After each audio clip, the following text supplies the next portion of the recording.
pas laissé marcher dessus, on va dire. Elle a réagi, elle a marqué 2 buts, elle a gagné le match. Et puis voilà, c'est ce que je retiens ce soir. Et je pense que ça me fait doublement plaisir parce que c'était une équipe qui peut-être au niveau du mental avait un peu de difficulté. Et puis aujourd'hui, elle montre que ça devient, elle sait aussi par le mental gagner des matchs. On a deux, trois opportunités intéressantes qu'on exploite mal. Je crois que les deux, trois premières opportunités, ce sont les nôtres. Et leur but, c'est en fait la première frappe qu'ils font, qui est cadrée dans le fond, c'est leur première action. Après, on a un moment de flottement, ça c'est clair. Et dans ce moment de flottement, heureusement que ce poteau ne rentre pas parce que ça aurait vraiment compliqué les choses. Mais je dirais que le premier quart d'heure est plutôt à nous. Puis après, on a un quart d'heure où vraiment eux ils marquent. Et suite au but, on a un quart d'heure de flottement. Et la réaction est venue ensuite en deuxième mi-temps. J'ai trouvé qu'ils sont montés, qu'on va dire, en puissance au long du match.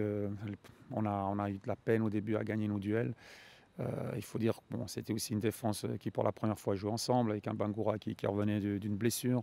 Mais si je prends l'exemple, par exemple, de Freddy Mveng, je l'ai vu au fil des minutes de plus en plus entreprenant et il a gagné tous ses duels sur la fin. Voilà, il aurait fallu être, comme on a été en deuxième mi-temps, comme on a été sur la fin, il aurait fallu être dès le début. Et je pense qu'on se serait simplifié la tâche. Vous savez, aujourd'hui, c'est plus 5 et puis peut-être que le prochain match, je ne le souhaite pas, on perd et eux gagnent, puis on est de nouveau à plus 2, puis on dit tiens, on est de nouveau. Là, voilà, moi, je trouve que c'est tout le temps un petit peu ces calculs-là qui, sont pas les bons. Moi, ce que je regarde, c'est la progression de l'équipe.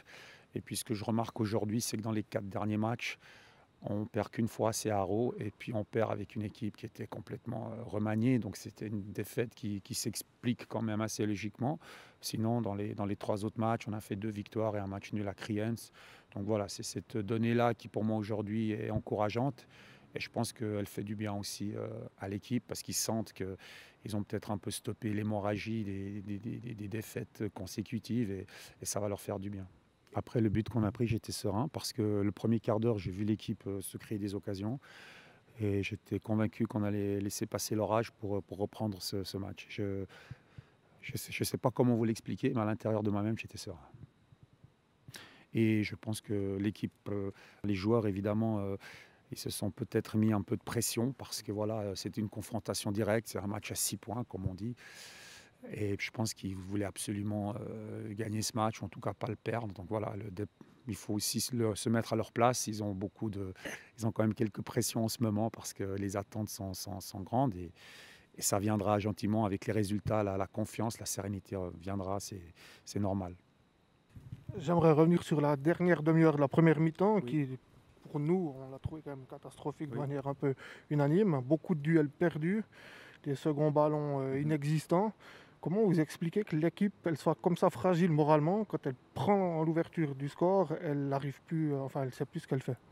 Je sais pas, je pense que votre constat est juste, mais je pense pas que c'est une, comment on va dire, on ne peut pas parler forcément de fragilité parce qu'on a eu la même situation contre Winterthur où on prend un but et dans les minutes qui suivent, on a très bien réagi. Et aujourd'hui, on a réagi pas dans les minutes qui suivent, mais en deuxième mi-temps. Donc, lorsqu'une équipe est fragile, je pense qu'elle est fragile sur les 90 minutes. Je pense qu'aujourd'hui, il y a encore quelques restes, quelques séquelles de ces matchs qui tournaient mal, je pense, dans leur tête. Et voilà, il faudra encore quelques victoires ou quelques bonnes prestations pour les effacer complètement. Donc je pense qu'on va dans le bon sens, mais voilà, on n'est pas.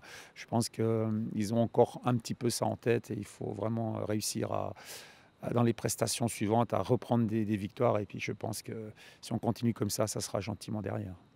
Les matchs s'enchaînent. Prochaine échéance, c'est déjà samedi. Ville, aussi une équipe qu'on doit essayer d'aller chercher.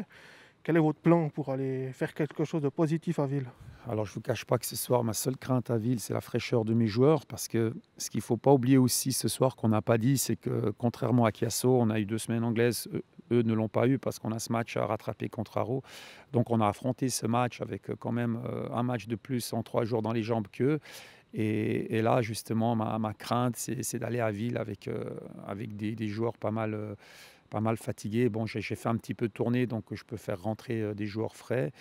Mais notamment aussi, j'ai encore Maxime Dominguez qui, avec son carton jaune, va être suspendu pour Ville. Donc voilà, ma crainte aujourd'hui, ou bien ma réflexion sera plutôt d'aligner un 11 de base le plus frais possible.